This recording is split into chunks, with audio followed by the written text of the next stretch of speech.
இருக்கும். நான் தம்பி பிரபுவினுடைய பேச்சை கேட்டு மகிழ்ச்சி அடைந்தேன். காரணம், அடுத்த தலைமுறை எழும்போது தான் திராவிடம் மறுபடியும் இந்த மண்ணில் நின்று நிலைக்கும்.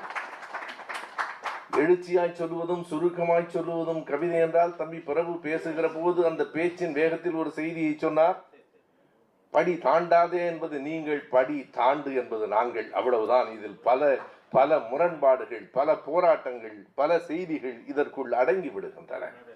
இந்த அரங்கத்திலே பிரபு என்கிற ஒரு இளைஞன், நான் ஒன்று ஏற்றுக்கொள்ள மாட்டேன், நீங்கள் தேர்வுதான் எழுதியிருக்க வேண்டும், தேர்வை விட்டுவிட்டு இங்கே வந்திருக்க கூடாது. பெரியாரின் வழியிலே வந்தால் கண்டிப்பாக நான் சொல்லுவேன், தம்பி நீங்கள் இதுபோல 1000 அரங்குகள் வரும், உங்கள் வாழ்வில் தேர்வு ஒரு முறை வரும், மறுபடியும் வந்தாலும் ஒரு ஆண்டு வீணாக போகும், படியுங்கள். இருந்தாலும் என்ன மகிழ்ச்சி தெரியுமா? ஏன் உதயநிதியை பாராட்டுகிறேன் தெரியுமா? இங்கே வந்து நின்று பேசியது பிரபு இல்லை நண்பர்களே, அது உதயநிதி. அவருடைய கண்டுபிடிப்பு. உதயநிதி தான்